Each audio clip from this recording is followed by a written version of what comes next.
Why doesn't anyone use Candace?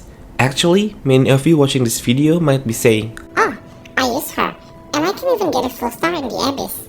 true, every character in the Genshin Impact can be used to complete the permanent content in Genshin Impact if players dedicate their time to create the right build and assemble the correct team composition.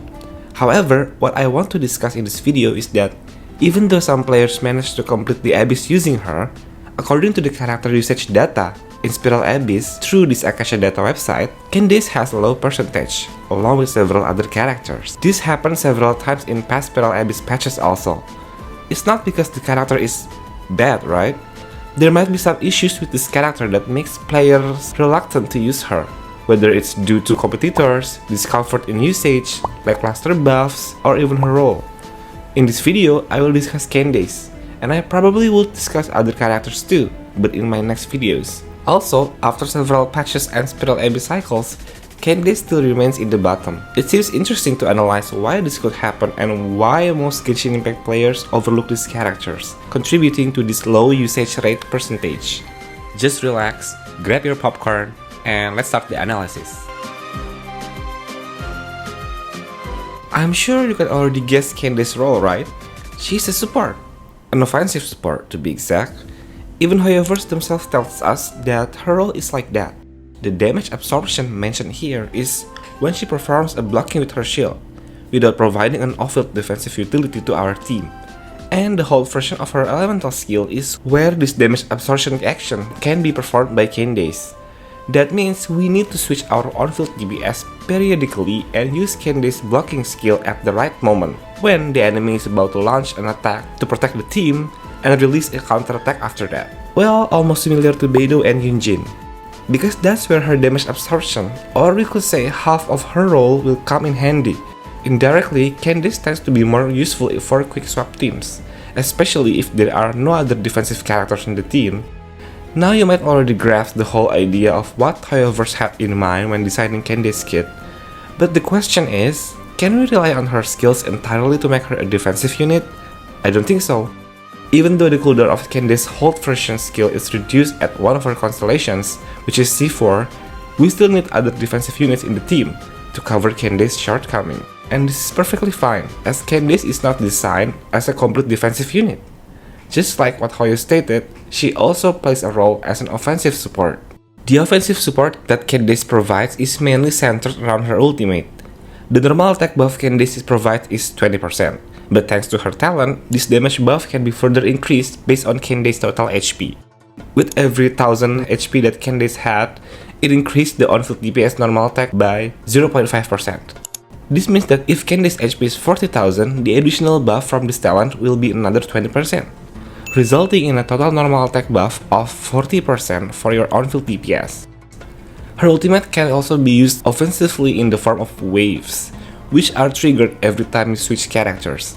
The damage of these waves scales with Candace's HP. The uniqueness of Candace's elemental burst lies in its ability to infuse the Hydro element on characters wielding claymores, swords, and pole arms. One issue with Candace's burst is its relatively short duration. Normal attacking DPS characters like Ayato might require a longer buff duration than what Candace provides. This is where Candace's first constellation can address the problem, extending the ultimate's duration to 12 seconds, making her a more solid support. But Candace's drawback as an offensive support role doesn't end there. The waves that deal damage are limited to only 3 times, unless you have her 6th constellation. Additionally, the damage output from these waves is not particularly high. However, these water waves should serve as a Hydro enabler for other characters. Are there any other weaknesses or shortcomings in Candace's ultimates? As a unit that provides Hydro infusion, currently, there are not many DPS characters that specifically require it. Characters that use bows cannot be infused with Hydro, Catalyst users typically apply Hydro with their basic attacks, and characters like Ayato and Tartaglia don't benefit from it. What about Xingqiu and Furina as a Hydro DPS? Well, feel free to try it out and share your experiences in the comments. Perhaps in the future, there will be 1 or 2 characters who can make the most of Candace's burst. What about Hydro Claymore users who rely on normal attacks? Well, we don't have any right now, or anytime soon. But let's hope that someday such character can be paired with Candace. So, Candace's role in providing Hydro Infusion is currently limited. Overall, her kit seems just okay to me. In terms of buff provision, it's a bit lacking, damage is average, and survivability is not her strong suit. She doesn't provide healing, shields, or resistance to interruption. The reliable aspect is the damage absorption from her health skill, but not all players may appreciate it and may prefer to add a shielder to Candace Theme. When it comes to competitors for Candace, I would say it's going to be Yunjin and Hydro characters, because Candace's role in buffing normal attacks is also possessed by Yunjin.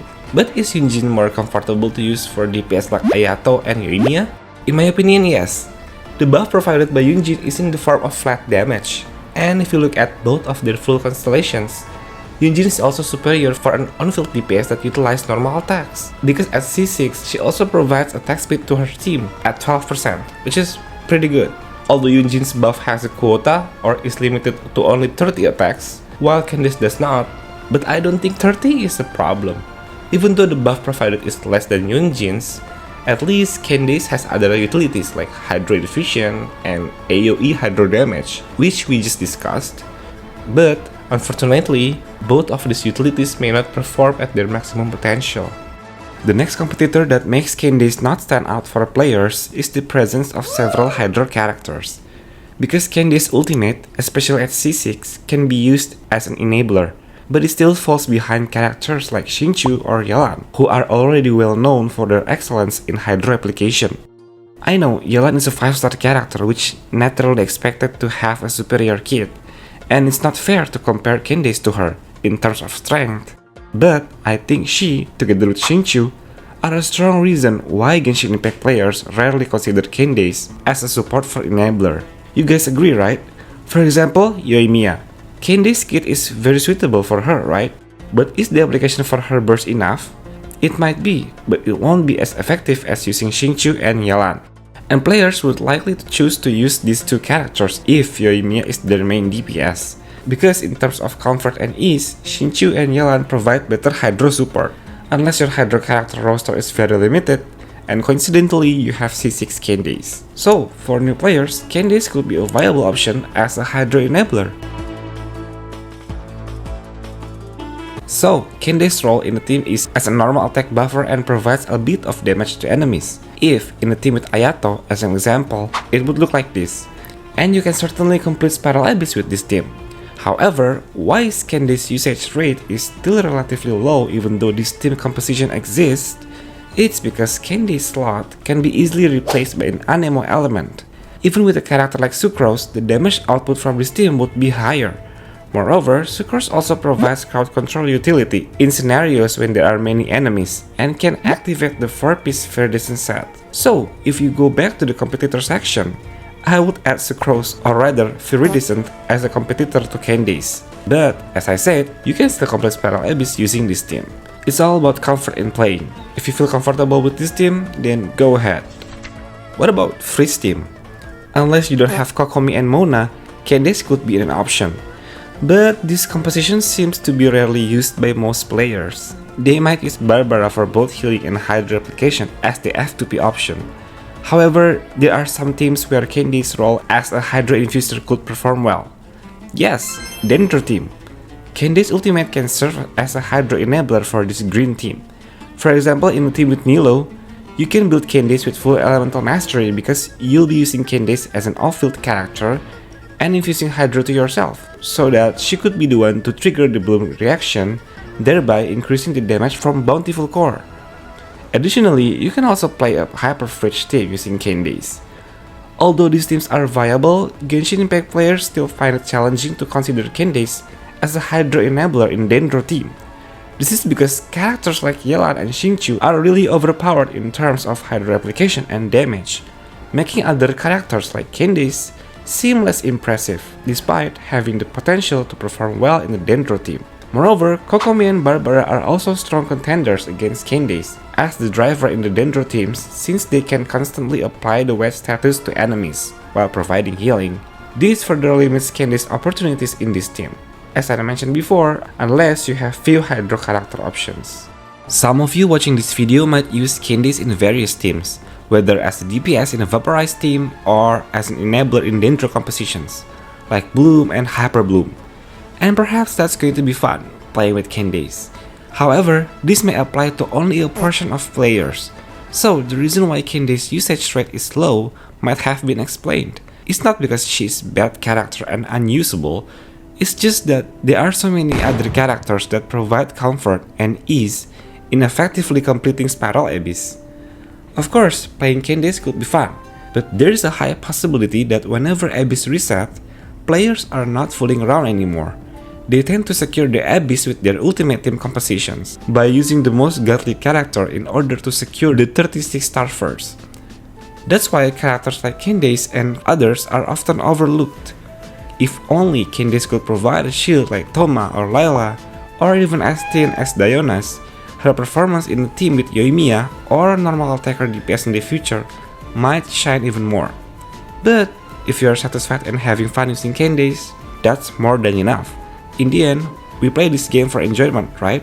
This cat is tired of talking. If you like this video, smash the like button and share it to your friends. Help this channel grow by subscribing to Catboloni. I'll see you humans in the next video.